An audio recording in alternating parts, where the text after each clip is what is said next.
ठीक है जी, क्या कह रहे हो? ठीक है, कोई नहीं, आप चलिए, सही है। ऑन कर लो। ठीक है, तुम स्टार्ट करो। ठीक है। उत्तर प्रदेश के प्रयागराज में दिव्य महाकुंभ, भव्य महाकुंभ का आगाज हो चुका है और महाकुंभ में अभी हमारे साथ IITian बाबा हैं, जिन्होंने आध्यात्म और विज्ञान दोनों की बात की, जिसके कारण काफी लोग प्रभावित हुए और लाखों लोग बाबा से जुड़े, बाबा को सुनना चाहते हैं, बाबा की बातों और बाबा के विचारों को जानना समझना चाहते हैं। बाबा से जुड़ेंगे। नमस्कार। नमस्कार। कैसे हैं? अरे वैसे ही ठीक है। सबसे पहला सवाल मेरा यही होगा, महाकुंभ में अभी हम हैं और महाकुंभ क्या है? महाकुंभ से ही शुरुआत करते हैं। लोग पहला सवाल यही जानना समझना चाहते हैं, महाकुंभ क्या है आपकी नजरों में? कुंभ को समझना पड़ेगा ना उसके लिए। अच्छा, कुंभ क्या होता है? तो कुंभ ही बताइए, कुंभ क्या है? घड़ा, घड़ा जिसको बोलते हैं ना, घड़ा। वो किस कुंभ के लिए वो महाकुंभ हो रहा है? तो उसको आप जैसे वो देखोगे तो ये मंथन जैसे ही है ना ये। हाँ। कि आप बहुत सारे लोग अलग अलग जगह से आए, फिर वो एनर्जी इकट्ठी हुई एक जगह पे। तो समुद्र मंथन के अंदर जैसे हुआ था ना कि देवता और असुर एक जगह पे आ रहे हैं, वो मंथन कर रहे हैं, मतलब कि वो नेगेटिव अपनी नेगेटिव साइड खींच रहा है, पॉजिटिव अपनी पॉजिटिव साइड खींच रहा है, और उसके बीच में फिर आपका मंथन होके तो ज्ञान निकल के आ रहा है अलग अलग टाइप का। लक्ष्मी जी निकल के आई, फिर लास्ट में बहुत सारी चीज़ें, मदिरा निकल के आई। ये सब क्या है? मतलब कहीं ना कहीं वो ज्ञान ही निकल के आ रहा है ना। जी जी। देवी प्रकट हुई, मतलब क्या आप उसको वैसे भी समझ सकते हैं ना कि वो वाला ज्ञान चेतना के अंदर उत्पन्न हुआ। अब उसके बाद जैसे जैसे आप गए लास्ट के अंदर अमृत आया ना, अमृत आने से क्या होता है? देवता फिर से उनको ऊर्जा मिलती है। मतलब यदि तुमको यहाँ से अब यो परिवर्तन करना है तो वो क्या होगा? वो उसी वजह से जो मंथन हो रहा है उसकी वजह हिसाब से ही होगा ना वो, कि जो सच निकलेगा वो देवता किसको बोला गया है? जो पॉजिटिव एनर्जी है। असुर उसको बोला गया है ना जो नेगेटिव एनर्जी है। तो देवता फिर से एक्टिवेट होंगे, मतलब कि जो पॉजिटिव एनर्जी है वो ज़्यादा बढ़िया हो जाएगी जो। तो ये इसका पूरा जो मंथन का है महाकुंभ का, वही परिणाम निकलना चाहिए। वही परिणाम निकलना चाहिए। तमाम धर्माचार्य और तमाम बाबा लोगों ने ये कहा कि महाकुंभ अपने मार्ग से भटक गया है। IITian बाबा क्या कुछ सोचते हैं? क्या आपको लगता है, चूंकि आप भी महाकुंभ में हैं, महाकुंभ को देख रहे हैं, महाकुंभ को प्रत्यक्ष रूप से देख रहे हैं, महाकुंभ में जी रहे हैं, क्या आपको लगता है कि सच में महाकुंभ अपने मार्ग से भटक गया है? क्योंकि तमाम धर्माचार्य और बाबा लोगों ने ये क्लेम किया है कि महाकुंभ अब इस वक्त अपने मार्ग से भटक गया है।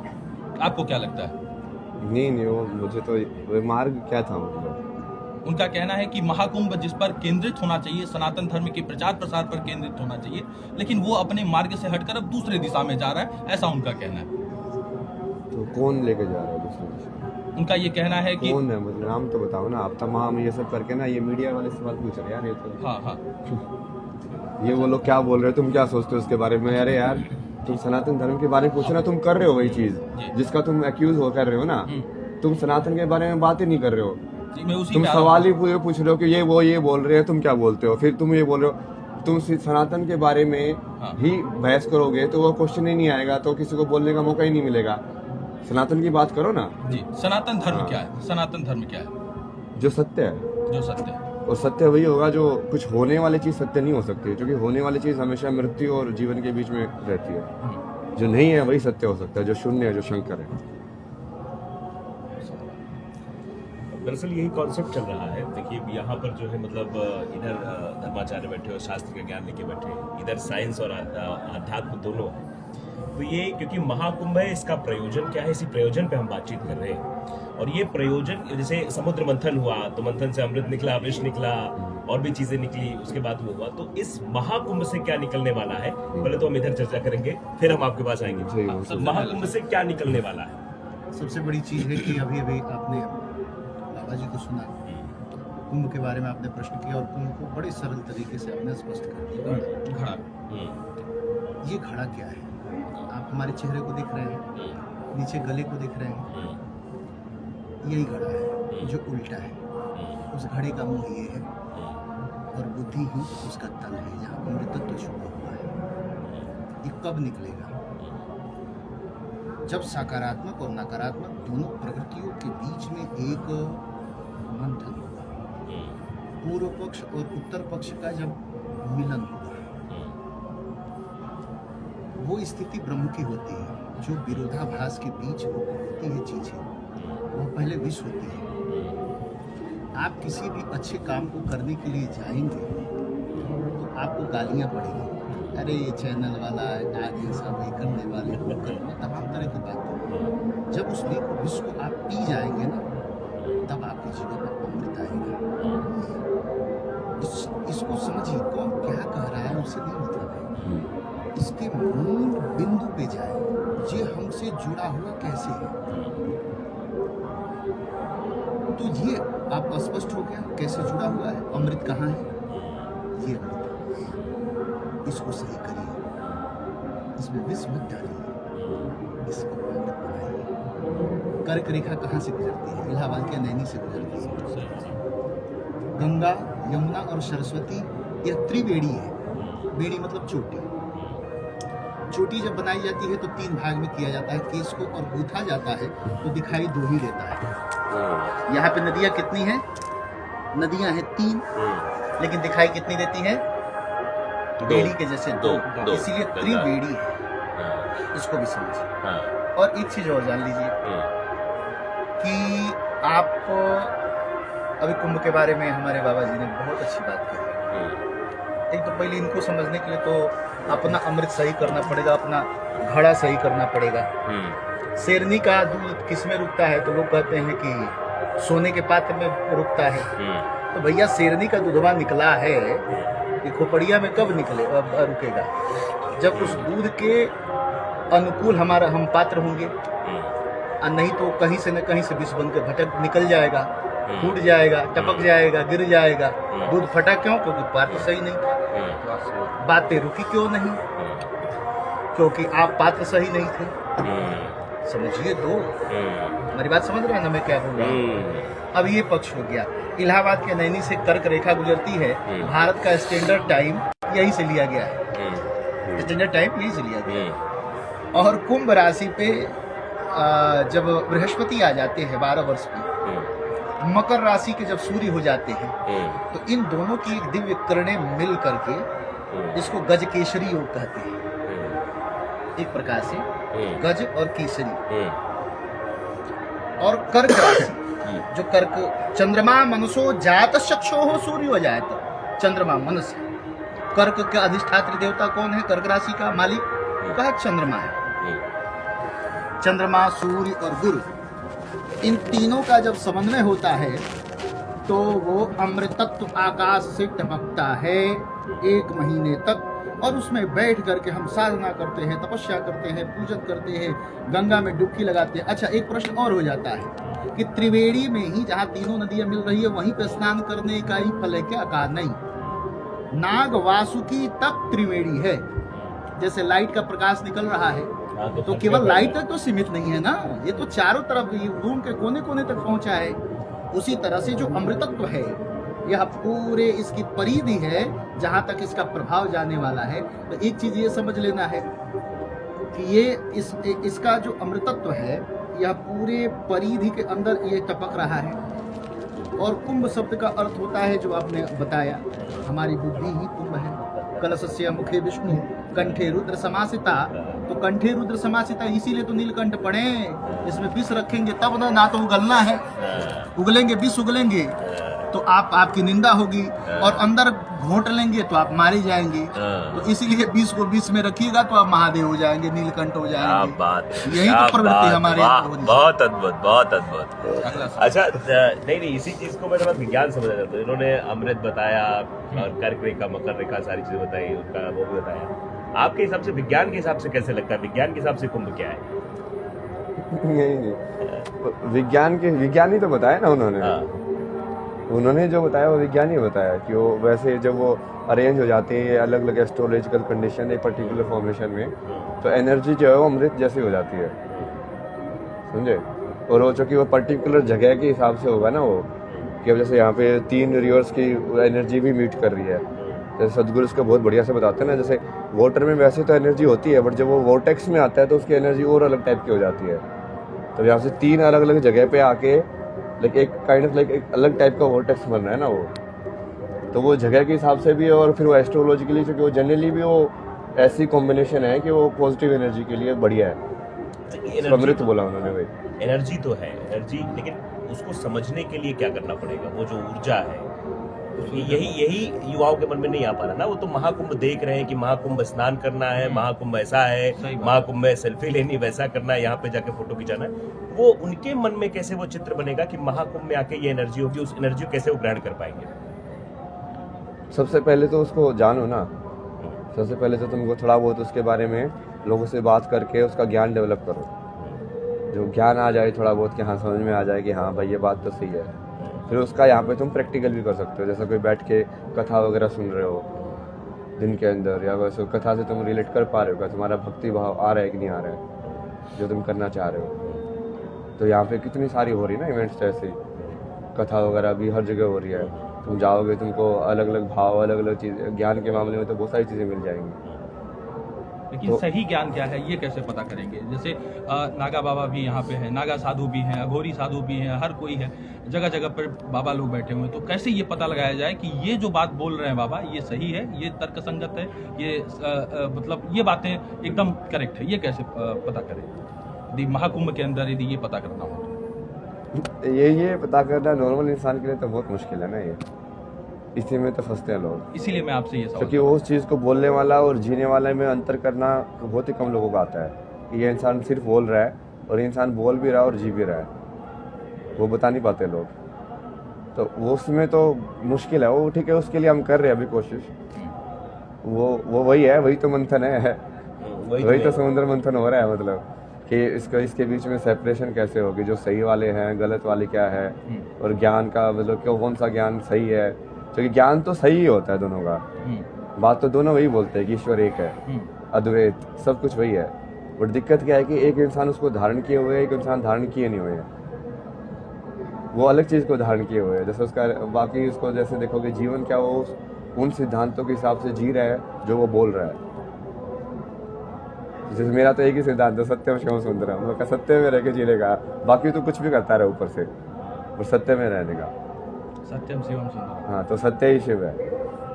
तो मैं कहानी के हिसाब से तो मैं वैसे ही जीता हूँ। तो मेरी कहानी को जैसे भी मैं कर रहा हूँ, मुझे कहीं पे भी गिल्ट फील नहीं आना चाहिए, कहीं पे भी अहंकार फील नहीं आना चाहिए। मतलब ना तो वो डाउन जाए कि तुम सोच रहे हो कि तुम गलत कर रहे हो, ना ऐसा लगे कि तुम सोच रहे हो कि तुम अच्छा कर रहे हो, क्योंकि दोनों ही फंसोगे।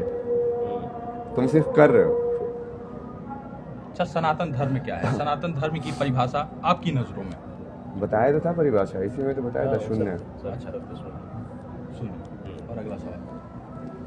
आपकी एक किताब है जिसके बारे में लोग बहुत चर्चा कर रहे हैं। ये सवाल मैं इसलिए भी पूछ रहा हूँ, उस किताब के बारे में थोड़ा सा बताइए। हाँ। थोड़ा सा। सबसे पहले किताब का नाम? A beautiful place to get lost. किताब में यार छिपा हुआ है, लेकिन मैं चाहूंगा दर्शक थोड़ा सा जो है मतलब थोड़ा सा रिलेट कर पाए उससे। सरल शब्द। नहीं, वो मेरे को ऐसे लगा था ना कि जैसे, क्योंकि ज्ञानी जो होता है ना, उस ज्ञान को जानने की कोशिश करता रहता है। तो शुरू में तो वो ज्ञान जो है हेल्पफुल होता है, मदद करता है। बट एक टाइम के बाद वो पागलपन भी बन सकता है, या फिर एक टाइम के बाद अहंकार भी बन सकता है। अधिक ज्ञान आने से? नहीं, सिर्फ वो जानने की कोशिश जो है, तो वो जानने की कोशिश तुम्हारी, या तो तुमको वही स्टार्टिंग में तो हेल्प करेगी कि तुमको समझ में आएगा कि अच्छा ये तरीका है। बट कई लोग जैसे होते हैं वो वही करते रहते हैं। अच्छा ये मेथड कौन सा है, अच्छा ये मेथड क्या है, वो है ना, मेथड के तरीके तो इतने इकट्ठे कर लेते हैं, बट एक ही मेथड पे चलते किसी एक पे भी नहीं है, समझे? सही बात है। वो सिर्फ अर्जित कर रहे हैं कि हाँ कितने तरीके हैं, बस जैसे वो तरीके बता करके पता नहीं क्या करेंगे। मतलब कि या तो जब तक करोगे नहीं तब तक तो कुछ भी फायदा नहीं है ना, कि एक का भी मतलब। तो ये अंतर है ना उसके अंदर। जब ज्ञान का आप फंस जाते हो ना ज़्यादा ज्ञान के अंदर, तो मैंने beautiful place to get lost इसी वजह से लिखा था कि वो जब तुम वो जानने की ही वो प्रवृत्ति तुम्हारी बंद हो जाती है, इसलिए कि तुमको जानना ही नहीं है, तुमको संसार ऐसे लगता है कि यार ये क्या है। जैसे तुम पेड़ को देखो, भाई ये क्या है, लाइक तुमको आश्चर्य लगे वो पूरा संसार ऐसे बनावट वो सब कुछ, कि वो सब खो जाने का संसार है। मतलब तुम मेरी किताब पढ़ के तुमको जवाब नहीं मिलेंगे, जवाब नहीं मिलेगा। तुम गुम हो जाओगे Confusion create हो या एक बढ़िया जगह पे जाके गुम हो जाओगे। जैसे मैंने एक एग्जांपल भी दिया था कि तुम जंगल में यदि तुमको छोड़ दे, तो पहली बार तुम किसी को जंगल में छोड़ दे, तो वो जंगल को कैसे डिस्कवर करेगा? जैसे कोई चीज़ हिली, ओह ये ऐसी भी चीज़ हिलती है, तो उसको ये तो नहीं पता ना ये सांप है, उसको कुछ पता ही नहीं है जंगल के बारे में। सही बात। समझ रहे हो? जैसे मैं आपको किसी दूसरे ग्रह का मान लो कोई जंगल है, अब आपको नहीं पता ना वहाँ पे किस प्रकृति के जीव होंगे, मैं आपको जाके छोड़ दूँ तो आप कैसे उसको देखोगे पहली नज़र में, और कैसे एक एक चीज़ को आपके अंदर वो जाती जाएगी और कैसे आप उसको एक्सप्लोर करोगे। तो वही था, a beautiful place to get lost. चर्चा करेंगे कि मतलब एक योजना बन रही है, आपकी भी एक नई योजना है, आपने कल प्रेस कॉन्फ्रेंस भी की, एलन मस्क की भी चर्चा खूब हो रही थी तो उसमें क्या करने वाले, क्या कैसे आप जो है अपने शत्रु को पहचान रहे हैं? नहीं वो तो मैंने बहुत पहले ही पहचान लिया था, बहुत टाइम तक तो मतलब मैं अभी नहीं बोल रहा हूँ, सही में ये चीज़ हुई थी ना। अच्छा। कि मतलब स्ट्रॉन्ग होना चाहिए ना बंदा सामने वाला भी, ताकि जो वो डिफीट हो तो फिर वो इतना ज़्यादा स्टोरी के अंदर क्लियर हो जाएगी। क्योंकि यदि तुम ऐसा विलन बना दो जो बाकी सब लोग एक्सेप्ट कर लें कि स्ट्रॉन्ग है, तो तुमको सिर्फ एक को हराना है, क्योंकि बाकी लोगों ने उसको टॉप तो मान ही रखा है। वो तो उसको अपना मान लेंगे नहीं, ये तो बड़ा तो है, सिर्फ टॉप को हिला दिया तो हो गया ना, खत्म हो गए, बाकी सब खत्म हो गए, बाकी सब खत्म हो गया ना भाई। तो आप एलन मस्क को टॉप मानते हैं? तो वही है ना, नहीं तो तुम देखो अभी वैसे भी वो ट्रम्प बनने के बाद तो पूरा वैसे ही राजा हो गया, वो कभी मेलोनी से मिल रहा है, कभी वो यूरोप को बोल रहा है कि तुम अपनी पॉलिसी ऐसे चेंज करो, कभी वो साउथ अमेरिका को जाके बोल रहा है कि हाँ ऐसे करो वैसा करो। क्या है वो, उसके पैसे ही तो जीता है ट्रम्प। अब सारे ये एक्स, ये सारा सोशल मीडिया प्लेटफॉर्म भी उसके हाथ में हो गए हैं, AI भी उसके हाथ में है, बाकी ये सब बिटकॉइन ये सब भी वो उसके अंदर इन्वेस्ट करके बैठा हुआ है तो जो बोल रहा हूँ उसका माइंड काफ़ी बढ़िया है ना, उसका ब्रेन समझता है। मैं समझता हूँ कि हाँ ये एक्चुअली में चीज़ों को समझता है कि AI कैसे तुमको फंसा सकता है या वो क्या नुकसानदायक है उसके अंदर। तो क्या ये ट्रम्प के बनने के बाद क्या चीज़ें बदलेंगी? क्योंकि अगर एलन मस्क के साथ खड़े हैं, उनको वो एडवाइस दे रहे हैं, तो क्योंकि इसराइल के पीछे भी खड़ा हुआ है अमेरिका खड़ा हुआ, उधर रूस रिव्यून चल रहा है तो इधर भी खड़ा हुआ है, मतलब अमेरिका तो दोनों तरफ से है ना, वो हर लड़ाई का हिस्सा बन जाता है अपने आप। तो क्या ट्रम्प के आने के बाद चीज़ें बदलेंगी? नहीं वो बदल तो गई ही ना, अभी जैसे नेतन्याहू भी कुछ तो विजिट थी वो नहीं गया, फिर वो कुछ तो फ्रिक्शन हुआ ना उनके बीच में भी। क्योंकि वो ट्रम्प जो है ना, बेसिकली चक्कर क्या है ना कि अमेरिका का प्रिंसिपल होता है अमेरिका फर्स्ट, वो नहीं बोलते वसुदेव कुटुंबकम, नहीं अमेरिका फर्स्ट, वो उनका वो प्रिंसिपल है कि हमारा राष्ट्र सबसे पहले होना चाहिए, हमको नहीं पड़ा दुनिया की तो उस चक्कर में वो उनका पहले प्रायोरिटी, वो हमेशा अपना फायदा देखते हैं किसी के साथ भी, उनको जनरली फर्क नहीं पड़ता कि इजराइल क्या है यूक्रेन क्या है, उनके लिए वो वही स्ट्रेटेजी के हिसाब से है कि यहाँ पे हमारा इतना इन्वेस्टमेंट है, ये इतना पैसा लेके आएगा, ये पैसा डूब जाएगा, या फिर इस लड़ाई यदि हम कराएंगे तो हम इतना ज़्यादा मिलिट्री इक्विपमेंट जो है वो मिलिट्री कॉम्प्लेक्स को अपना बेच के, क्योंकि दोनों साइड बेचते हैं ना वो लोग जैसे अफ्रीका में दोनों साइड बेचते हो हथियार, तो वो बीच में वो पैसे कमाते हैं। और ये अलकायदा इन सबको हथियार किसने दिए? तालिबान ने, उन लोगों ने ला के दिए थे, अभी भी तालिबान के हथियार है सब उन लोगों के ही दिए हुए हैं, तो एक साइड दे देते हैं, दूसरी साइड और बीच में अपनी खिचड़ी पकाते रहते हो। अच्छा, तो क्या तृतीय विश्व की संभावना बन सकती है? तृतीय विश्व युद्ध तो हो चुके, तृतीय की संभावना ये दो होना ही हो, तृतीय तो होना ही है। कब तक आपके हिसाब से? नहीं वो जैसे बताया था मैंने, मेरे हिसाब से मैंने पहले ही बताया हुआ, लाइक इस साल के एंड तक वो पूरा क्लियरली हो जाएगा, हो तो चुका ही है स्टार्ट, क्योंकि हो चुका है स्टार्ट, लाइक आइडियोलॉजिकली लोग अलाइन होना स्टार्ट हो गए हैं ब्लॉक्स के अंदर। एक ये वेस्टर्न वाला ब्लॉक है, अब उसको लोगों ने काफी हद तक अलग कर दिया है, अफ्रीका के लोगों ने भी बोला है, वो फ्रांस को भगा दिया ना वो 2-3 कंट्रीज से अभी कि हाँ निकालो यहाँ पे, क्योंकि वो अभी भी कॉलोनी थे। देख सोचो ना, हमको अभी भी ये रियलाइज नहीं हो रहा है कि ये लोग अभी भी कॉलोनी बना के बैठे हुए हैं संसार के अंदर। अफ्रीका के अंदर वो कंट्री के ऊपर पूरा फ्रांस की आर्मी और उनके हिसाब से चलता था, वो फ्रांस वाले सारे मिनरल एक्सेप्ट करते थे, जैसे हमारे यहाँ से संपदा लूट के गए वो अभी भी कर रहे हैं, उसका तो उनको गिल्ट है ही नहीं जो उन्होंने पहले किया, वो अभी भी वही चीजें कर रहे हैं, मतलब दूसरों का फायदा उठा के दूसरे लोगों के ऊपर कॉलोनी बना के राज करके। क्यों ये छोटे छोटे कंट्री इतने कम लोगों के बीच में भी इतने ज्यादा संपदा लिए हुए हैं? क्योंकि वो वैसे ही करते हैं ना, वो कंट्रोल हाथ में रहे, कंट्रोल दूसरी जगह से आके, जैसे वो यहाँ के ईस्ट इंडिया कंपनी बन के आए थे कि हम बिजनेस करेंगे, फिर वो धीरे धीरे उन्होंने एक्सपेंड किया, वो फिर सारे के सारा जो अपना जो नॉलेज था, टेम्पल्स के जो पुराने स्ट्रक्चर्स थे, ये कितने सारी चीजें वहाँ के म्यूजियम्स में मिलती है, कैसे मिलती है मतलब। और ऐसे हमारी नहीं है ना, ये इजिप्ट की पता नहीं कहाँ की वो पुरानी हीरोग्लिफ्स उनकी जो लिखी हुई है सबकी सब तुमको यदि पढ़ लिया तो वहाँ पे जाओ, लूट करने वाले चोर के घर में ना, क्योंकि चोर के घर में सबकी चोरी है की हुई अच्छा, ये क्योंकि संभावना जताई जा रही थी कि ईरान पहले के वेट एंड वॉच की स्थिति में था, ईरान बोल नहीं रहा था, ये अपना इजराइल और फिलिस्तीन का चल रहा था, अपना वो जमीन को लेकर जो विवाद चल रहा था। इन ईरान के आने के बाद ये संभावना बनी थी कि अब तेजी से बदलाव होंगे, बहुत तेजी से बदलेगा, इसमें चाइना भी आएगा, भारत भी इंटरफेयर करेगा, लेकिन ऐसा कुछ हुआ नहीं।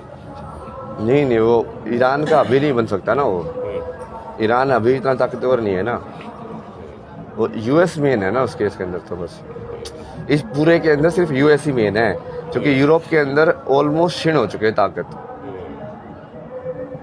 कुछ नहीं बचा उनके पास। ये तो उनका लास्ट राइड है, लाइक उनके पास ज़्यादा आर्मी है, ये सब है। यूक्रेन का वॉर बिना यूएस के तो सो ही नहीं पाता कि वो इतने टाइम तक चला पाते। आप हमेशा से कहते हैं कि ओशो सच तो बोलते हैं लेकिन उनके पास धर्म नहीं, लेकिन फिर भी लोग उनसे प्रभावित हो रहे हैं। आचार्य प्रशांत हो गए और प्रेमानंद महाराज हो गए।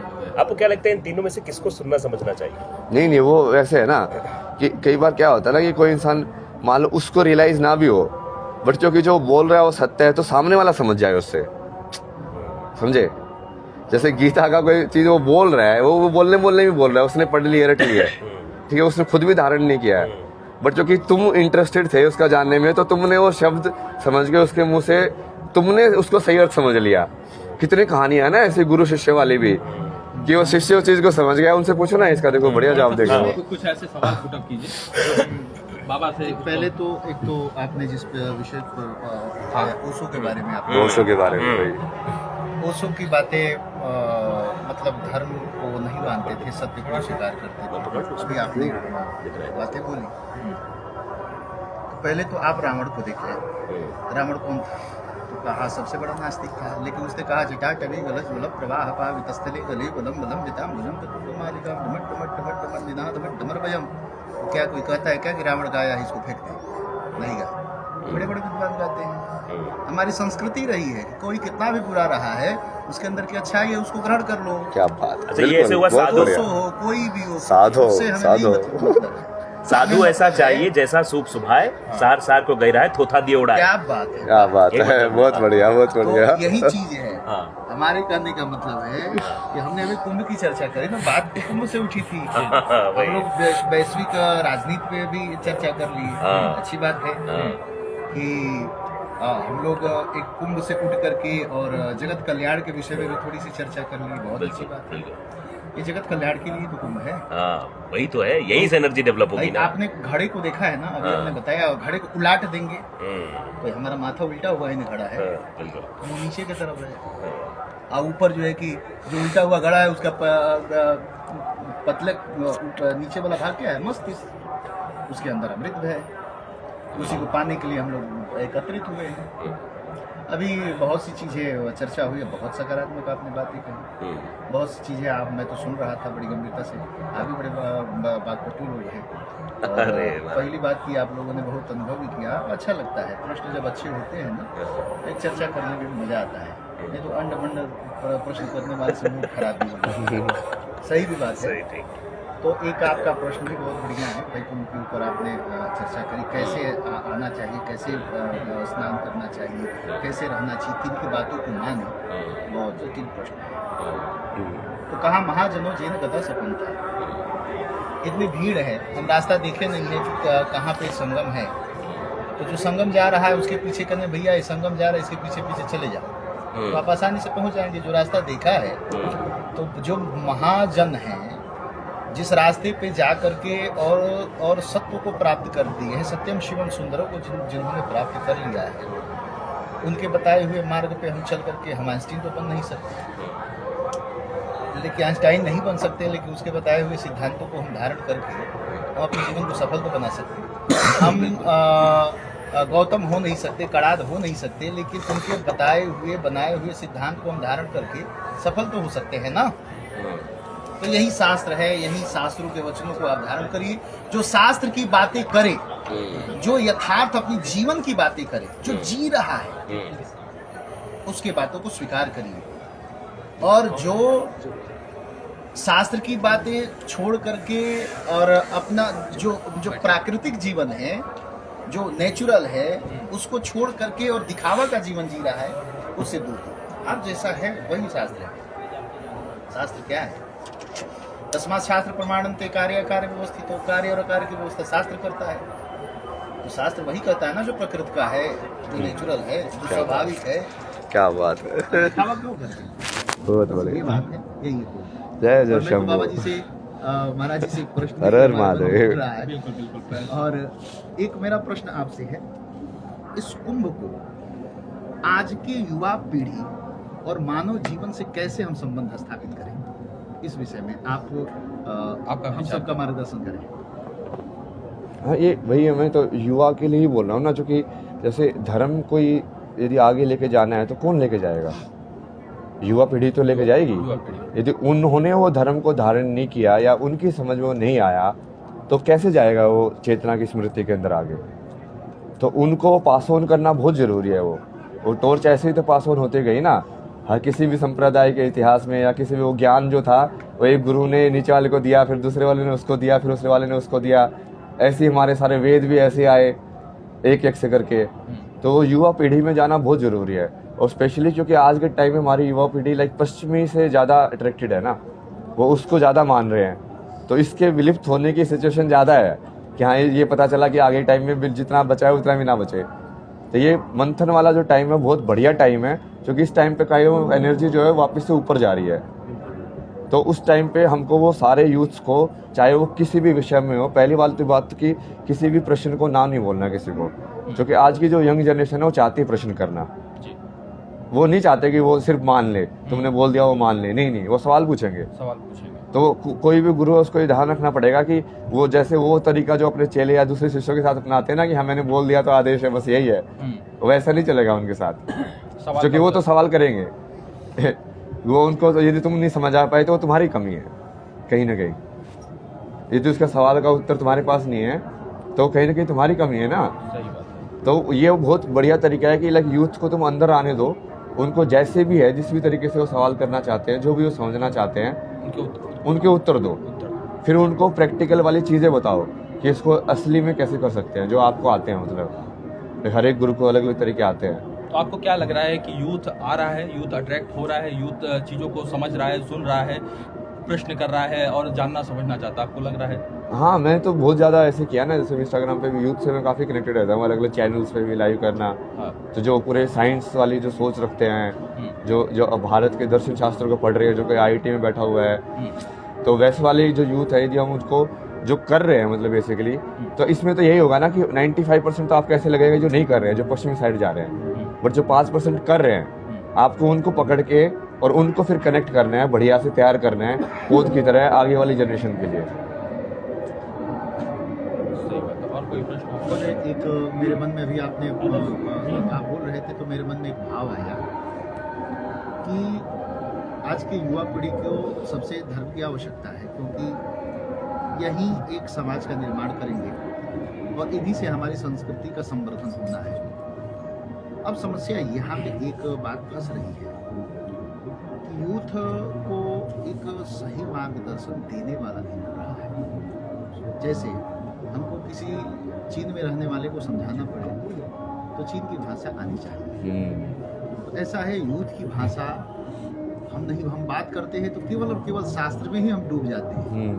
बिल्कुल शास्त्र को कहना चाहिए, लेकिन क्या है कि अधिक से अधिक वहाँ पे लोग लाभान्वित नहीं हो पाते। इसमें एक चीज और है कि गोस्वामी तुलसीदास जी का रामचरितमानस प्रकाश में इसलिए आया क्योंकि उन्होंने आम यूथ के बारे में उन्होंने बातें करी, जो लोग बातें समझ रहे हैं, ग्रामीण भाषा में उन्होंने बोला, इसलिए उनके ग्रंथ की ख्याति बढ़ गई। और उन्होंने हालांकि लिखा कि स्वांतः सुखाय तुलसी रघुनाथ गाथा, वो तो लिखा अपने लिए, आनंद के लिए। तो मेरा प्रश्न एक ये है कि हम कैसे उनकी भाषा में हम शास्त्रों को उनसे जोड़ पाएं, इसमें क्या प्रयास होना चाहिए, इस विषय में आप मानना क्या कमी आपको दिखता है कि जिसके कारण जोड़ नहीं पा रहे हैं?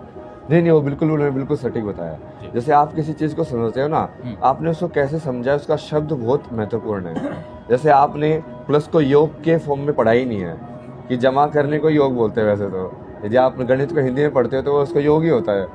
तो आप जैसे ये पूछते ही नहीं है कि योग क्या होता है, योग क्या होता है, पर क्योंकि उन्होंने उसको तो एडिशन पढ़ा हुआ है, तो जब योग शब्द आता है तो वो उसको जनरली कंसेप्ट से कनेक्ट नहीं कर पाते। वो उनको लगता है ये तो फिजिकल एक्सरसाइज है, उनको वो कंसेप्चुअली नहीं देख पाते कि जैसे गणित में प्लस करना योग है कि एक के अंदर एक को जमा करना है, या किसी चीज़ को जमाना एक के साथ क्या होता है, समझ रहे ना, वो है योग, वही डेफिनेशन है उसकी। पर वो वही है ना कि आप भाषा कैसे यूज़ कर रहे हो उसके हिसाब से ही होगा।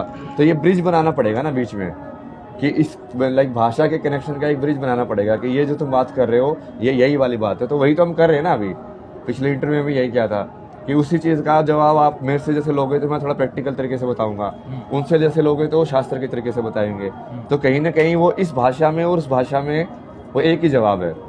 तो आपको समझ में बन जाएगा कि हाँ देखो ये वाली चीज़ जो बोल रहे हैं शास्त्र में और ये जो बोल रहे हैं वो सेम है। तो एक कनेक्शन बन जाएगा तो डायरेक्ट हो जाएंगे लोग कि हाँ ये वाली चीज़ हम वहाँ से पढ़ सकते हैं, क्योंकि ये एक्चुअली में समझ में आएगा कि वो सेम ही बात बोल रहा है। बात वही है कि जैसे कि सूर्य को इंग्लिश में सन कहते हैं और हिंदी में सूर्य कहते हैं, लेकिन बोध तो सूर्य का ही होता है। वो शास्त्र की भाषा में बोले या स्वतः शास्त्र को जी करके अपने जीवन में उतार करके बोले, दोनों बात एक ही है। बहुत बहुत धन्यवाद आपका। हर हर महादेव, हर हर महादेव।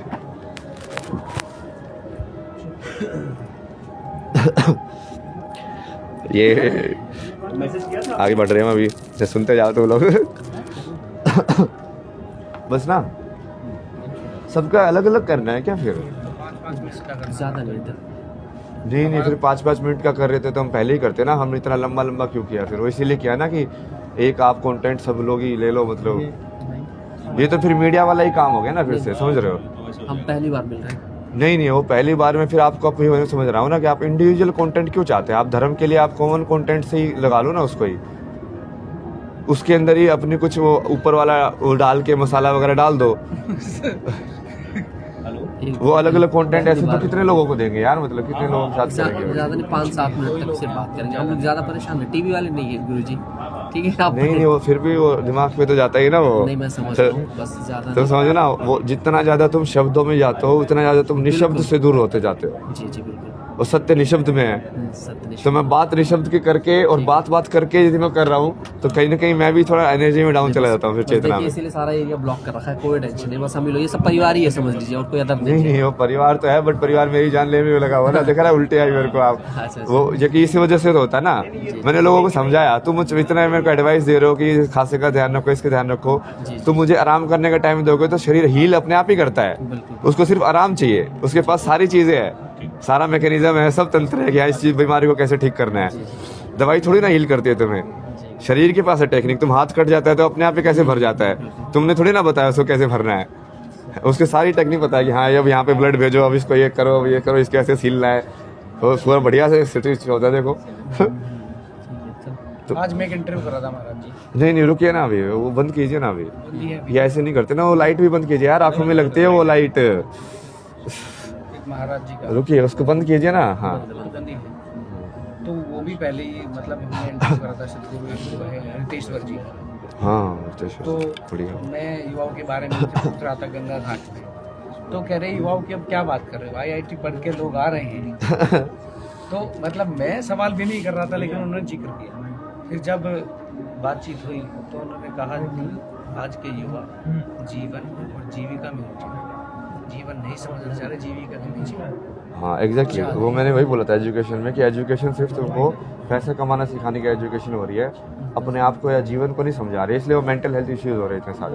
एक दूसरी बात उन्होंने तो कितने बढ़िया कमिश्नर मिशनर ये सब मेरे को कॉल करते हैं यार कि IPS मैंने क्लियर कर दी, लेकिन हमको लोनलीनेस लग रही है, सुसाइड का ख्याल आ रहा है। और सोचो ना यार, उन्होंने सब कुछ फिगर आउट कर लिया लाइफ में, जो तुम सोचते हो जाने की, उन लोगों को ये प्रॉब्लम है लाइफ के अंदर। दूसरा सवाल मैंने पूछा कि लोग तो भाई कुछ भी बोलते हैं, मैंने कहा लोग सोशल मीडिया पे ये भी कह सकते हैं कि ज़्यादा पढ़ लिया, अब नशा करते हैं, ये करते हैं। तो उन्होंने साफ तौर पे कहा कि 2 डॉक्टर हैं, एक का सक्सेस रेट 20% है, एक का 100% है, और जो 100% वाला है वो ड्रंक है, नशा करता है।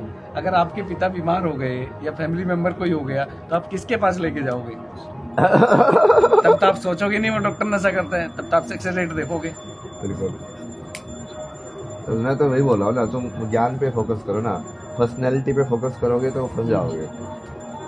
वो बात काम कर रही है कि नहीं कर रही हो रहा है तो हो रहा हो दिखेगा ना। वो कर्म पे ध्यान दो कि हमारा मेन मूल क्या है, मतलब हम सबको धर्म की स्थापना करनी है ना, तो उसी में मैं अपना जो तुम चाहोगे मैं कंट्रीब्यूट करूँगा ना अपने तरीके से, जैसे मुझे समझ में आता है। तो तुम मेरी पर्सनैलिटी के पीछे पड़ जाओगे तो फिर वो चीज़ भी रह जाएगी फिर। नहीं, लोग सुन भी तो इसलिए रहे हैं, नए तरीके से नए अंदाज में लोग समझा रहे हैं। एक हो गया बाबा मंच पे बैठ के ज्ञान दे रहे हैं, एक आप आज के भाव में जिस तरीके का आज के भाव समझना चाह रहे हैं लोग, उसी तरीके का उदाहरण देते हैं ना, तो वो जल्दी लोगों को थोड़ा तो वही कर दिया ना हमने, जैसे इंस्टाग्राम लाइव वाली ऑडियंस को और मीडिया वाली ऑडियंस को और शास्त्र वाली ऑडियंस को सबको कनेक्ट कर दिया।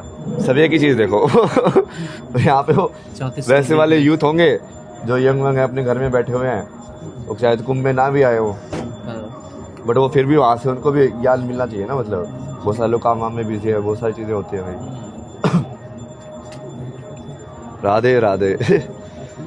People doesn't matter, ideas do. से वो जवाब भी दे रहे हैं, आपके सारे जवाब वो भी देते हैं। अच्छा।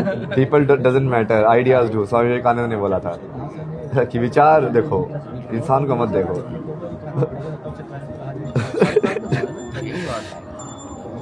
वही मैंने बताया ना, जैसे मेरे अराउंड मोस्टली इसी टाइप के लोग ज़्यादा है इसमें, जो थोड़ा सही वाले ज्ञान वाले, जो कि वो वैसे ही लोग ही अट्रैक्ट हुए मेरे से। जो कि वो आधे लोग तो फिल्टर हो गए, वो पर्सनैलिटी देख के फिल्टर हो गए, उनको उसके अंदर गए ही नहीं, बाहर की जो मैं कर रहा हूँ कर्म से अंदर उन्होंने दिल देखा ही नहीं, तो उसकी वजह से वो फिल्टर ही हो गया कि हाँ नहीं तो अगेंस्ट हुए। तो तभी जब कनाडा की फोटो डलती थी वो वाले होंगे लोग जो हट गए अभी।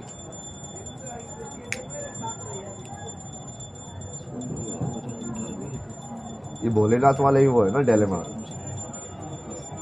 भोलेनाथ और दक्ष प्रजापति का बीच में लड़ाई क्यों थी?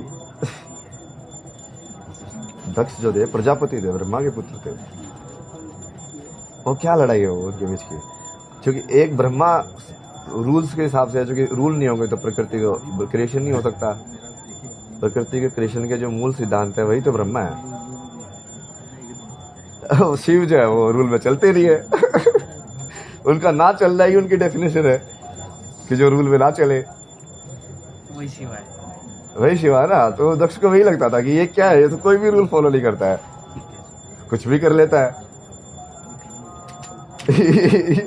ये कैसे फिट होगा? मतलब इसके वो पूरी की पूरी जो आप उसको पुराण को वैसे समझोगे कंसेप्चुअल लेवल पे, तो आपको समझ में आएगा कि वो एक्चुअली में फाइट किस चीज़ के है। क्योंकि शिव केओस है, ब्रह्मा ऑर्डर है। विनाश का मतलब क्या है? केओस ही होता है ना विनाश का मतलब, कि ये जो सृष्टि साइंस बना रही थी वो साइंस नहीं बना रही है। मतलब कोई चीज़, जैसे आपने ये थी बोतल, अब इसको मैंने ये कर दिया, तोड़ दिया, इसका विनाश हो गया ना।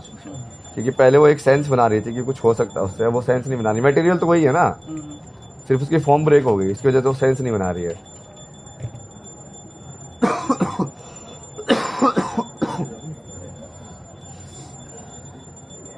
रुकिए ना थोड़ी देर, आराम कीजिए। कितने लोग हैं और? बस 2 लोग।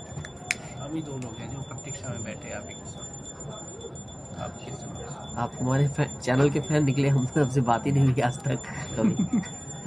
अच्छा लगा हमने। नहीं मैं इसलिए तो मैं लोगों को बोलता हूँ यार, मैं फेमस होने की वजह से थोड़ी ना कर रहा हूँ। नहीं मैं पहले भी ऐसे जो चैनल थे ना, आप देखोगे ट्विटर के ऊपर भी जाके मैंने बहुत सारा कि हाँ ये सही बोल रहा है, इसका ऐसे करो, ये वहाँ पे भी हाँ ये वाले सोच ऐसे है। जैसे वो जयपुर डायलॉग्स को भी बहुत सुनता था मैं। अच्छा। ये इनको भी ये सारे लोग जो है ना, जो उस टाइम पे ठीक है वो ऊपर थे, अब मैं भी काइंड, तुमने मुझे भी सितारा बना दिया है। तो उस टाइम पे मैं बोलता था हाँ चलो इनको पावर दो, जो कि ये लोग सही बोल रहे हैं, ये धर्म की बातें कर रहे हैं भाई। आपकी जो ऑडियंस है ना वो सारे यूथ है, पता है। और अच्छी चीज़ ये है ना कि डेली टू डेली नई चीज़ें सुनने को मिलती है। मतलब रिपीट कंटेंट जो होता है ना वो नहीं है आपके पास में, क्योंकि डेली अलग ऊर्जा होती है ना। वही चीज़। मैं ऊर्जा के हिसाब से समझ में चलता हूँ। जैसे मेरे तिलक भी उसके हिसाब से लगता है, कपड़े भी उसके हिसाब से लगते हैं, तो जवाब भी उसके हिसाब से आते हैं। ये आपकी प्लस थर्ड इडियट वाली मूवी वाला ना सीन कि रेक्टिफिकेशन नहीं चलता, समझना पड़ता है, तो वही सीन है। किसी चीज को समझना क्या, ये भी वो बताएंगे आपको शास्त्रों के अंदर। इसका भी पूरा उन्होंने हर चीज को डेप्थ में डाला हुआ है। वो भी तरीके बता के समझने के 3 तरीके होते हैं। ये सिद्ध किसी चीज को कैसे करते हैं, 4 शैली कर सकते हैं, ये शैली है। साइंस तो एक ही शैली को पकड़ के उसको इन्होंने सिद्ध करने का तरीका मान के और उसको डेवलप कर दिया कि ये फैक्ट है। आप भारतीय शास्त्र में जाओगे तो आपको बहुत कुछ मिलेगा भाई।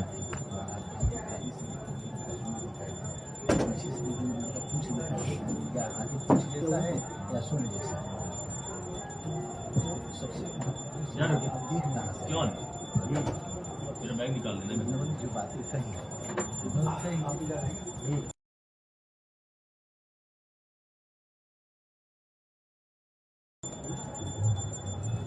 बैठ जाओ। एक ही कर लेते हैं, एक ही इंटरव्यू करते हैं 5 मिनट ना। में या तो आप एक काम करो, आप भी बैठ जाओ, हाँ साथ में समझ रहे हो। माई गाड़ी शेयर हो जाए कोई दिक्कत तो नहीं है। वही तो जैसे मेरा होगा तो हो गया ना इंटरव्यू में आप लोग भी तो एक हो यार, मतलब आप लोग ही ऐसे कोई नहीं दिक्कत दिखोगे कि नहीं। आप यूनाइटेड हो, ठीक है, अलग अलग ऑफिस से बटे हुए हो, करेंगे, फिर एक साथ वो- धर्म के बटे हुए का क्या फायदा होगा। वो क्वेश्चन आप अपने अपने पूछ लेना ना, अलग अलग, समझ रहे हो। माइक लगाए रखो, माइक लगा लो। माइक लगा लो, आईडी निकाल लो, आईडी नहीं मेरी बात आईडी भी रख लो। नहीं नहीं, आईडी भी रख लो, सही है ना वो। ऑफिस से बातचीत करके हो जाएगा। मेरी बात तो समझो, इधर बाइट ही कर दो लोग ना। अरे वो ऐसे ही हो रहा है, वो साथ में बैठ के दोनों है ना दोनों लोग साथ। कोलेब्रेशन वीडियो डाल देना ना। मतलब हम भी तो डालते हैं कोलेब्रेशन वीडियो, इन्फ्लुएंसर ये क्या दो लोगों ने साथ में किया, अब उसकी प्रोफाइल पे भी डाल दिया, उसकी प्रोफाइल पे भी डाल दिया, मतलब दोनों ने अपने अपने चैनल पे डाल दिया, दोनों ने साथ में डिस्कशन करके कंटेंट बनाया। लाइट जलाने भैया कि अपना ही जलाएंगे? एक जल जाएगी कोई सी, ये काफी है। जल्दी की 7:30 निकलना है। ठीक है ठीक है ठीक है। कहाँ पे? टाइम है। वही चलेंगे सर, जहाँ पे जाना है। बात हुई आपकी? वही बात नहीं हो रही। मैसेज डाला था ना आपने। मैसेज तो डाल दिया था, बट अभी इंस्टाग्राम लाइव चला के रखा है ना मैंने। चलेंगे कहीं पे तो रास्ते में ही कोई ले जाता मेरे को तो, क्योंकि वहाँ चलो वही चल देता हूँ, चलो कुछ तो महादेव ये बुला रहे हैं, मतलब सब साइंस माधव के ही साइन है कि हाँ कोई कहीं लेके जा रहा है तो कहीं उन्होंने भेजा होगा लेके जाने के लिए। जहाँ ले चलोगे वहाँ मैं चलूंगा। बहते रहो समय के साथ। देखिए प्रवाह होना चाहिए जीवन में, हमें तो ये लगता है। आप यदि रुक गए तो सड़ गए, रुक गए तो जो रुक गया उसी को तो शव बोलते हैं ना, सब बोलते उसी को मृत्यु बोलते जिसमें हैं। निरंतरता हो, जिसमें जिसमें प्रवाह निरंतरता। हो, यही तो संसार है। संसार यही की अति संसार है। संसार जो बहुत प्रत्येक बढ़िया। क्षण सरक रहा हो। तो मनुष्य यदि किसी जगह रहूं, असल में हम लोग पसंद को प्रेम समझ ले रहे हैं।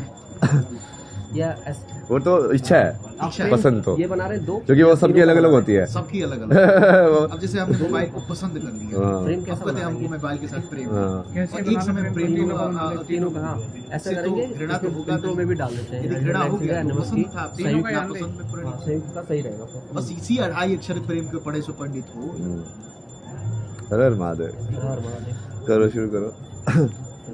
डिटो करेंगे? करो, कोई दिक्कत नहीं। प्रेम से हम बाहर हो जाएं। आप लोग इस चीज को भी डाल दो ना, उसको बढ़िया ट्विस्ट में डालो ना। बिल्कुल कि इस महाकुंभ पे हम जो धर्म का मंथन कर रहे हैं, उसमें जो सारी जो ऐसे जो धर्म वाले लोग एक साथ आ रहे हैं, तो उसमें भी आज हमने ये सोच के एक साथ कोलेब्रेशन में किया है, collaboration में। उसको पॉजिटिव एनर्जी में डालो ना उसको भी।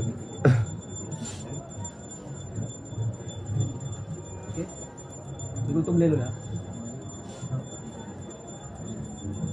नमस्ते, मेरा नाम विवेक है, एनएमएफ न्यूज देख रहे हैं और दूसरी तरफ देख रहे हैं तो हेडलाइंस इंडिया। आज संयुक्त रूप से और कोलैबोरेशन के तरीके से जो है आज यहाँ पर बातचीत होगी, धर्म पर बात होगी, सनातन पर बात होगी, महाकुंभ पर बात होगी और बात उनसे होगी जिनके पास में अध्यात्म और विज्ञान का वो नॉलेज है जिसको लेकर आज देश का हर एक युवा जानना चाहता है, समझना चाहता है, क्योंकि इनके पास ज्ञान का ऐसा भंडार है जो शायद हर रोज नई नई चीजों की खोज करता है। सामने मौजूद है देश और दुनिया भर में महाकुंभ से प्रचलित होने वाले IITN बाबा मतलब अभय सिंह जी। और विवेक मैं इसमें थोड़ी और जोड़ दूं, सही। क्योंकि जो अभय जी हैं उनके पास कोई रट्टे वाली बात नहीं है कि आप आज इंटरव्यू करेंगे, कल करेंगे, 2 दिन बाद करें, 4 दिन बाद करें या 10 मिनट बाद करें। आपको ज्ञान अलग मिलेगा, अलग तरीके से मिलेगा। इनके पास कोई ऐसी किताब नहीं कि 10 पेज रट लिए और जो भी आया वही ज्ञान पील दिया जी। ये आधुनिक कह सकता हूँ, आधुनिक बाबा हैं और ज्ञान भी नए तरीके से, नए प्रैक्टिकल तरीके से देते हैं और जिस तरीके से युवा समझ सके हाँ। विवेक उसी तरीके से समझाने का भी प्रयास करते हैं। बिल्कुल बिल्कुल बिल्कुल। तो शुरुआत सवाल से करते हैं। पहला आप कीजिए पहला सवाल। जी चलिए, सबसे पहले सनातन क्या है, धर्म क्या है? सनातन का मतलब ही है कि जो हमेशा रहे, हमेशा रहे मतलब हमेशा किस किस चीज़ में रह सकते हो तुम, काल में हमेशा रह सकते हो कि हर एक टाइम में रहे, है ना, जो स्थान में रह सकते हो कि हर एक जगह रहे, समझे। जो ईश्वरों की जितनी भी तुमने बताए थे ना गुण बताए हुए हैं, और ये बहुत अलग अलग धर्म में बताए, जैसे ओमनी प्रेजेंट, ओमनी पोटेंट, तो वही चीज़ सनातन हो सकती है जो हर जगह हो, जिसमें बंटवारा ना हो, जिसमें फॉर्म्स के बीच में डिवीजन ना हो, उसी को अद्वैत बोला गया उसी को एक बोला गया है और उसी को शून्य बोला गया है, क्योंकि शून्य ही है जो हर जगह हो सकता है। यदि कोई फॉर्म बन गई तो वो हर जगह नहीं हो सकती। जैसे आप इस टाइम पे सिर्फ यहीं पे हो सकते हो ना, जी आप दूसरी जगह अमेरिका में हो सकते हो, नहीं हो सकते। नहीं। तो आपकी शरीर जो है आपको फिजिकली बाउंड कर रहा है कि आप एक ही स्थान पे हो सकते हो, पर जो चेतना का स्थान है वो एक जगह पे हो ही नहीं सकता, उसका स्थान हर जगह होता है। तो वही सत्य है, वही सनातन है। आप करिए ना। अभय जी, आजकल के युवा घूम रहे हैं आजीविका के पीछे। पढ़ाई इसीलिए करते हैं ताकि कुछ साधन बन जाए, नौकरी मिल जाए, व्यवस्था घर की चल जाए। आज मैं एक गुरु जी से बात कर रहा, सदगुरु रितेश्वर जी से, तो उन्होंने अपने आप ही जिक्र किया कि युवाओं के बारे में चर्चा चली कि आज IIT करके लोग यहाँ पर आ रहे हैं, तो इससे ज़्यादा बड़ा उदाहरण क्या होगा। लेकिन वो ये कह रहे हैं कि जीवन को नहीं पढ़ रहे हैं आजकल के, वह जीविका के पीछे ज़्यादा है। तो ये कैसे आज के युवाओं को कैसे संदेश दे कि थोड़ा जीवन का भी ज्ञान होना चाहिए, खाली जीविका के पीछे एक नौकरी पाने के लिए ही ये 25, 20, 30, 25 साल की मेहनत और फिर खाली नौकरी, फिर कहते हैं कि बुढ़ापे में वचन ज्ञान करो। एक तो उसके अंदर आप उसको वैसे ही समझ सकते हो एनर्जी के हिसाब से, बिल्कुल साइंटिफिक तरीके से, कि जैसे स्टार्टिंग में इंसान अपने मूलाधार के बारे में बात करता है, मतलब अपने सर्वाइवल के बारे में सोचता है, फिर वो अपने प्लेजर के बारे में सोचता है, फिर वो ताकत के बारे में सोचता है, उसके बाद में हार्ट चक्र आता है, उसके बाद में वो करुणा के बारे में, प्यार के बारे में सोचने लगता है। तो अभी क्या है, भारत का जैसे इतिहास है, तो जैसे आर्ट उसी जगह पे डेवलप होगी ना जहाँ पे सभ्यता संपन्न है, तभी तो लोग कला करेंगे। नहीं तो तुम भाई खाना उगाने वाले ही ज़्यादा चाहिए ना, यदि हम खाने की प्रॉब्लम से जूझ रहे हैं तो आर्ट कैसे बनाएंगे। मतलब ऊपर वाली जो है वैल्यू सिस्टम के अंदर, जो ऊपर वाली जो वैल्यूज़ क्रिएट होती हैं समाज के अंदर, जैसे शुरू में तो इंसान को सबसे पहले आपको खाना चाहिए, ठीक है, ज्ञान से पेट नहीं भरेगा, है ना। फिर जब आपको मान लो जैसे कोई साइंटिस्ट है, उसको बोलो कि देख तेरे को बाकी सारी चीज़ें हम दे देंगे, तो सिर्फ पढ़ाई कर, तो वो पढ़ाई के अंदर और ज़्यादा डीप जा सकता है। तो ये वैल्यू सिस्टम, वैल्यू चेंज बनती है इकोनॉमिक्स के अंदर। तो वो क्या है, अभी भारत की बहुत डिसबैलेंस थी ना पहले, क्योंकि अब सब लोग जैसे हमारे तो खाने के लाले पड़े होते हैं ना बहुत टाइम तक। तो जब लोग क्या करेंगे, ऐसे आप उसको बोलेंगे कि जीविका के बारे में मत सोच, तो वो बोलेंगे पागल है क्या, मतलब जीविका के बारे में भी सोचेंगे ना, और क्या सोचेंगे, सबसे पहले तो खाने के बारे में ही सोचेगा इंसान। बट अभी जैसे एक लेवल पहुंच गया, और लोगों को, जो लोग उस लेवल से ऊपर चले गए थे, जैसे जीविका के बारे में सोच के उन्होंने जीविका वाला काम पूरा कर लिया, और उनको भी समझ में आया कि यार जीविका तो सोच ली। जैसे मेरे जो IIT के दोस्त हैं और भी जो लोग संपन्न लोग हैं, बट जैसे स्टीव जॉब्स की वाइफ है, तो उसने तो समझ लिया ना कि हाँ जीविका के बारे में सोच लिया, अब जीवन के बारे में सोचते हैं। तो उन लोगों को समझ में आया, या तो मेंटल हेल्थ के थ्रू या किसी और चीज़ के थ्रू, कि सिर्फ जीविका के बारे में सोच के नहीं हो सकता।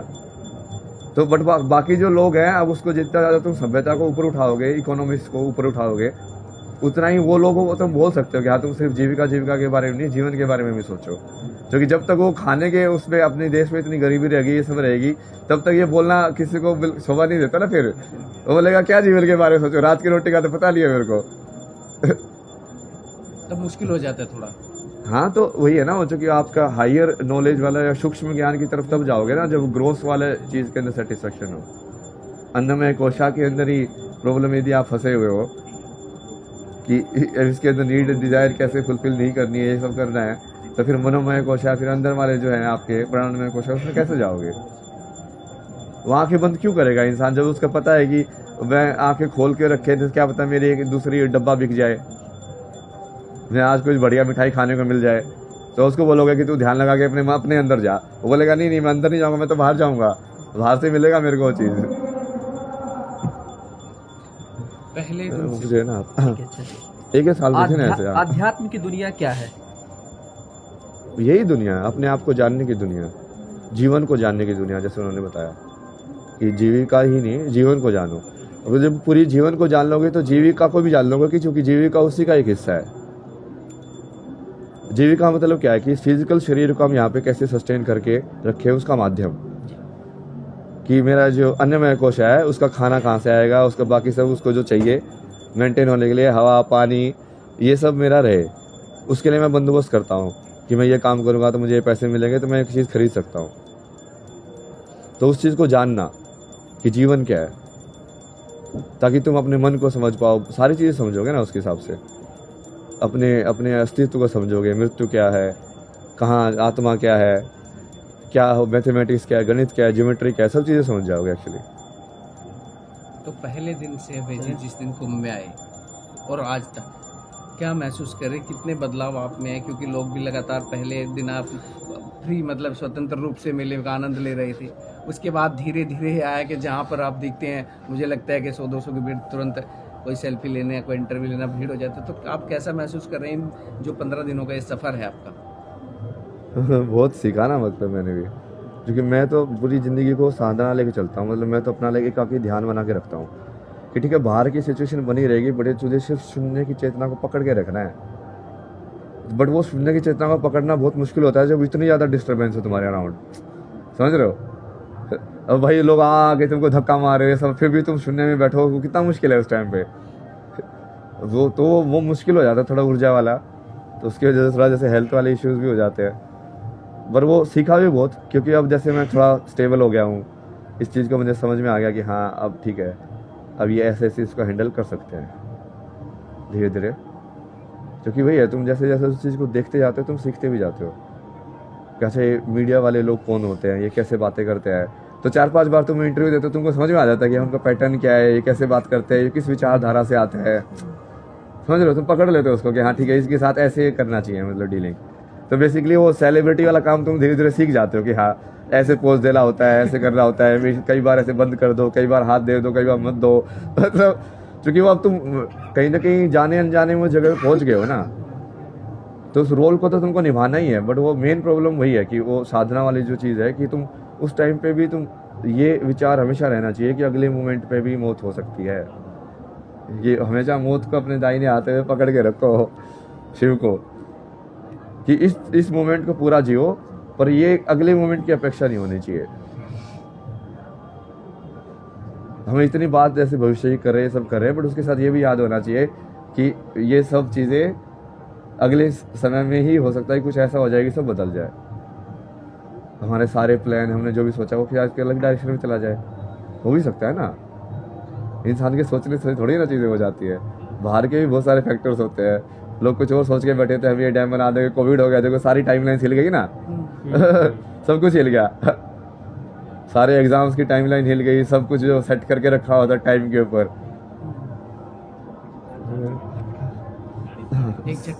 हाँ, सांसारिक मोह माया क्या है, पारिवारिक मोह माया क्या है, और सन्यासी दुनिया क्या है? नहीं परिवार संसारिक ही है ना वो तो। और तीसरा क्या था? सन्यासी जीवन जो आप इस वक्त जीने की कोशिश कर रहे हैं। नहीं सन्यासी जीवन तो क्या बोलेंगे उसको यार, मतलब वैराग्य जीवन जो ज्यादा रखते हैं ना जी।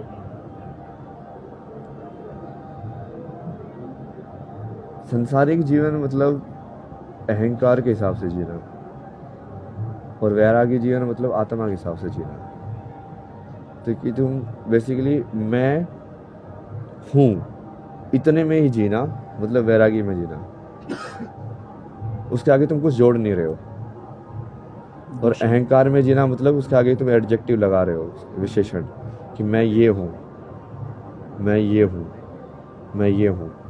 तो संसार में जो भी ऐसे जी रहा है कि मैं इंजीनियर हूँ, मैं डॉक्टर हूँ, मैं पिता हूँ, मैं पुत्र हूँ, वो सब क्या है? वो अपने उसको छोटा कर रहे हैं अपनी आइडेंटिटी को।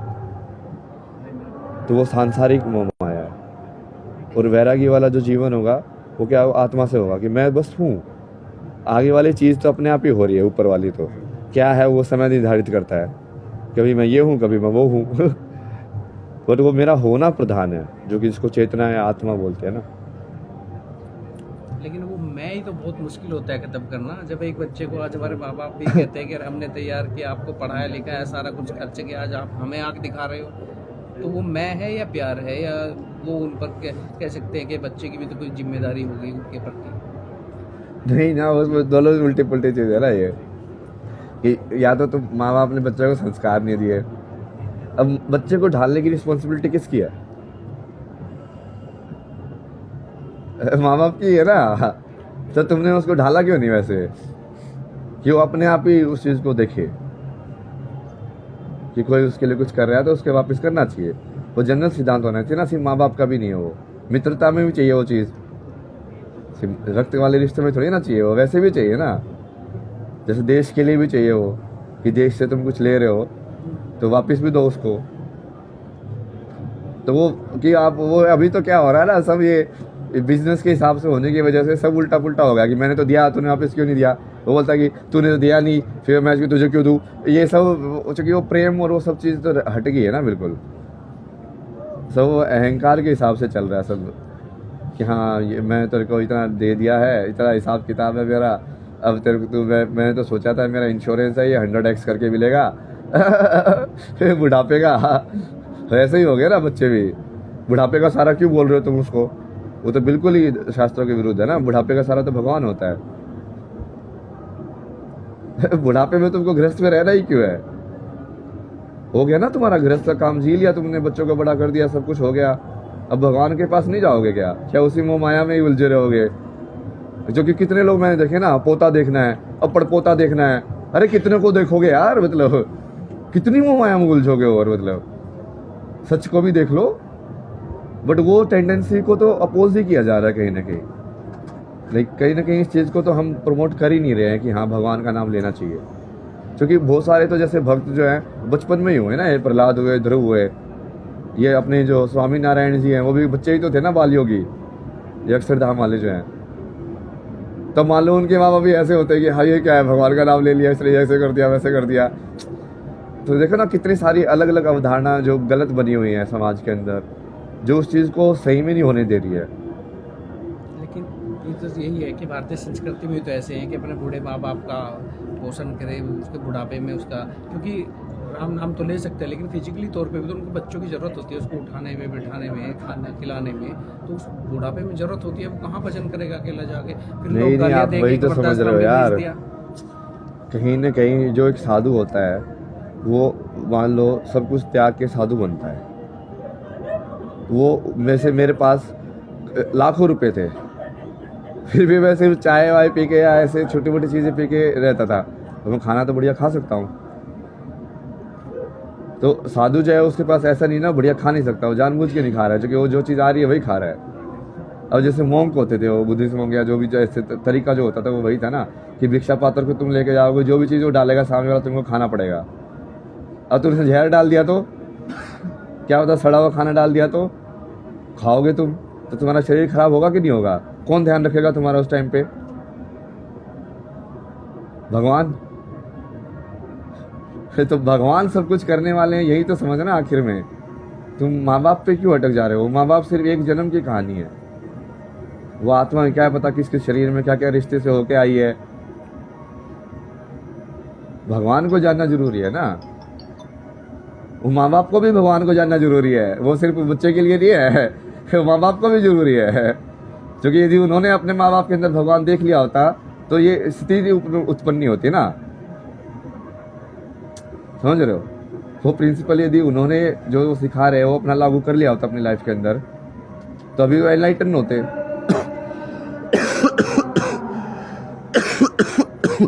तो अपने बच्चों को तो शुरू से ही भगवान के बारे में बताते हो। मोक्ष क्या है, मोक्ष कैसे प्राप्त करें? एक ही टाइप के सवाल है ना ये सारे, मतलब संसार क्या है, अध्यात्म क्या है। आध्यात्म तरीका है, जहाँ प्राप्त करोगे वो मोक्ष है।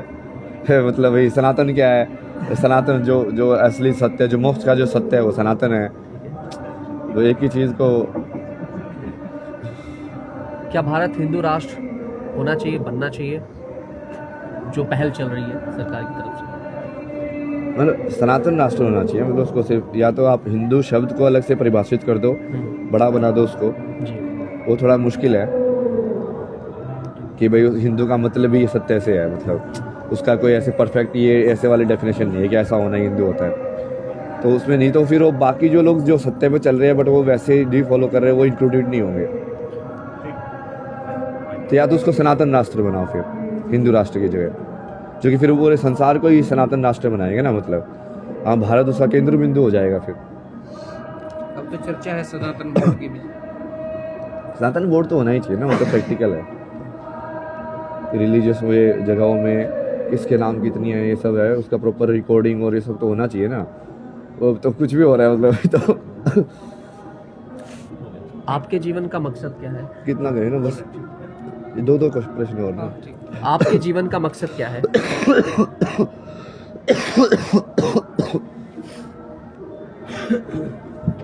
मेरा जीवन का तो वही मकसद है ना, जब मैं दूसरों को बता रहा हूँ, वो मेरे जीवन का मकसद नहीं होगा क्या? ये एक सवाल आप बार बार क्यों सोचते हो यार? आप समझो तो एक ही चीज़ है। जब मैं बोल रहा हूँ, आप पूछ रहे हो हर एक जीवन का मकसद क्या होता है, मैं बोल रहा हूँ जीवन का मकसद होता है ईश्वर को प्राप्त करना, तो क्या मैं ऐसे थ्योरी में बोल रहा हूँ? जब आप फिर वो से पूछो आपके जीवन का मकसद क्या है, तो या तो मैं थ्योरी गलत बोल रहा हूँ या मैं अप्लाई नहीं कर रहा हूँ अपने ऊपर। तो मेरे जीवन का भी वही मकसद है ना, पूरा कि मेरा प्रारब्ध पूरा हो जाए और वही मोक्ष की प्राप्ति हो जाए। अब वो लेकिन तुम इस मकसद लेके चलोगे तो फिर से इच्छा बन जाती है, अच्छा, इसलिए तुम उसको ऐसे बोल भी नहीं सकते। कि मोक्ष की इच्छा भी इच्छा हो जाती है, फिर जब इच्छा ना हो तब मोक्ष होता है, वही है। हाँ चलिए, आपको भी निकलना है, जाते जाते एक सवाल ये भी पूछ लेता हूँ, क्योंकि चर्चा इस कुंभ में आपके परिवार की भी खूब चली, माता पिता की भी खूब चली कि यहाँ पर आए, वो आए या खाली ये अफवाह थी कि आए और मुलाकात हुई नहीं? नहीं, मुलाकात तो ही थी, बट वो नेगेटिव ऊर्जा में थे ना अभी भी। मतलब जैसे उनको वो खुशी नहीं थी कि हमारे बेटा भाई क्या सही निकला है, मतलब क्या ज्ञान है इसको, वो मचा देगा, तो ये पता नहीं क्या बदलाव कर देगा दुनिया के अंदर। नहीं, उनको ये तड़प थी कि ये बस ये हमारे हमसे बेसिकली हमारे पास से सोने की चिड़िया कैसे नहीं रही, मतलब ये हमने इसको भगा क्यों दिया पहले पागल बोल के, समझ रहे हो? पछता रहे हैं आप? हाँ, तो उनको रिमोर्स ज़्यादा था, गिल्ट उनके चेहरे पे। तो जो वो गिल्ट और नेगेटिव ऊर्जा है, इसका मतलब वो मेरा सही स्वरूप तभी भी नहीं देख रहे, वो तो सिर्फ पब्लिसिटी देख रहे हैं कि बाकी लोग मेरे में अंदर कुछ देख रहे हैं, वो लोग तो अभी भी मेरे अंदर नहीं देख रहे वो चीज़। उनको तो अभी वही पड़ा कि हाँ घर आ जा भाई, क्यों घर आ जा, मैं काम कर रहा हूँ ना, अपना कर्म कर रहा हूँ ना, कर्म नहीं करूँ क्या मतलब? अब कुंभ में जाके लोगों से मिलके ये सब करना, तो वो उनका वही है ना, वो अभी वो मोह वाले उसी चक्कर में अटके हुए हैं, उनका छोड़ो। निकल नहीं पा रहे? बहुत मुश्किल होता है ना वो, स्पेशली जब वो पर्सनल हो जाता है तो और भी मुश्किल हो जाता है, क्योंकि तो उसको अपना ना मानना, मेरा ना मानना और भी मुश्किल हो जाता है ना वो। बहन से बातचीत हुई? नहीं, ये बताया तो था मैंने, ये हो गया ना कुछ ना, बोलिए। परिवार में कभी जाने की उम्मीद नहीं? नहीं, परिवार में बना रहा हूँ ना नया परिवार अपना। अच्छा, हाँ, ये इतने सारे लोग मैं ऐड कर रहा हूँ, इतने सारे लोगों को जोड़ रहा हूँ, इतने सारे यंग लोगों से मिल रहा हूँ, तो वो इतनी बढ़िया ऊर्जा से मेरे से बात करते हैं, मेरे परिवार वालों ने तो कभी बात नहीं करी मेरे से। बहुत बहुत शुक्रिया। हर हर महादेव, हर हर महादेव। तो ये अभय सिंह जी ने बड़ी बेबाकी से अपने तमाम मुद्दों पर, तमाम जितने भी सवाल थे, बड़ी बेबाकी से राय रखी, और मेरे साथ विवेक भी है। विवेक, काफ़ी अच्छा लगा बातचीत करके, नया अनुभव, नई चीज़ें, नई बातें सीखने को मिली, और इनसे बात कर पाना मतलब सवालों के जाल में फंस जाना भी ये है, और इसलिए जो भी इंटरव्यू करने आए पहले से तैयारी करके आए, क्योंकि ज्ञान का भंडार है, मान के चलिए अच्छे लोग फंस जाएंगे। और एक अभय जी से अपील करूंगा, नंबर आप इसलिए तो किताब का नाम है ना, a beautiful place to get lost. हाँ, इसमें जवाब है ही नहीं, बट वो घुमा मैं ऐसे दूंगा तुमको, किताब पढ़ते पढ़ते एंड में तो सोचोगे यार क्या है, मतलब ये चक्कर। एक नंबर सबको देते हैं, आप रिसीव नहीं करते, ये शिकायत मेरी भी है। नहीं, मैं तो किसी को देता ही नहीं ना नंबर, वो तो मैं वही इंसान कॉल कर सकता है मेरे को जो मेरे उसमें फ़ोन में सेव है, वो मैंने कर रखा है ना। व्हाट्सएप पे ये है नहीं, लेकिन यार क्या पागल लोग हैं कि व्हाट्सएप पे कोई भी इंसान तुमको कॉल करके डिस्टर्ब कर सकता है, यदि उसके पास तुम्हारे पास नंबर है तो बस। ऐसे तो दुनिया डिस्टर्ब करती रहेगी, मैं उसको ऑफ भी नहीं कर सकता हूँ। फिर मैं सोच ही रहा था बीच में कि व्हाट्सएप को ही हटा दो भाई, ये चुकी है तो पूरी। अब तुम वहाँ पे अननोन ही लोग बीच के मान लो, जैसे मैं भजन सुन रहा हूँ, अब कोई बार कॉल लेके जा रहा है, कॉल लेके जा रहा है, तो तुम अपना पर्सनल काम कर ही नहीं सकते हो, उसको रोक भी नहीं सकते हो। सही कहा। इसे कैसा है, जैसे इंस्टाग्राम में भी ये नोटिफिकेशन तुम 8 ही घंटे के लिए म्यूट कर सकते हो, ये ऊपर आ रहे ना। अब वो उसमें भी वो होना चाहिए ना, परमानेंटली नोटिफिकेशन म्यूट क्यों नहीं हो रहे हैं वो? मतलब वो चाहते हैं कि लोग इसको डिस्टर्ब करें, मतलब वो बेसिकली समझ रहे हो, पूरा नेगेटिविटी बढ़ाने का एल्गोरिथम लगा के रखा है उन्होंने कि शांति ना रहे, और जो इंटरेक्शन होते रहे और ज़्यादा। मेरी मूवी का नाम वही सवाल, try to avoid the media. हाँ, ये थोड़ा मीडिया वाले नहीं थे ना, थोड़ा इंडिपेंडेंट मीडिया वाले हैं, ये वो चैनल वाले नहीं है। बट अभी आज का हो गया ना, आज के बहुत कर दिया भाई, ये जो करके भी वही है ना, बहुत हो जाता है 3 इंटरव्यू, जो कि अब तो ऊर्जा भी वैसी नहीं थी ना। वो आश्रम में तो मेरे बनाई हुई थी, आराम करो ने मेरे को मेरी बनाई हुई ऊर्जा थी, इतनी मेहनत की मैंने, सुबह से उसको पूरा साफ़ किया, सब कुछ किया, सेटअप किया, और वहाँ पे मैं करता तो अलग होता वो। अभी ऊर्जा भी नहीं है जगह की भी, यहाँ पे सवाड़ी में भी वही। हुआ फ़ायदा और ज़्यादा शेयर करो। हाँ और करेंगे ना अभी ऐसे ऐसे शेयर करते रहेंगे। How to get lost, how to get lost. जाओ ना फिर अभी, बाकी बैठो ना यार, थोड़ा शांत टाइम भी तो दो ना, अभी हो गया ना आपका काम भी। हाँ, वो बता रहा हूँ साइड जी, वो निकल रहा था एक्चुअली यहाँ जज साहब का विजिट होने वाला है। हाँ जज साहब का विजिट जब से वो आ गई है ना, तब से वो विजिट होने वाला है।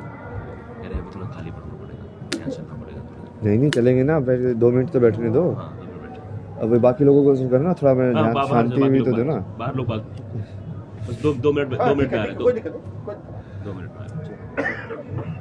बंद करो शिवा ये बात है।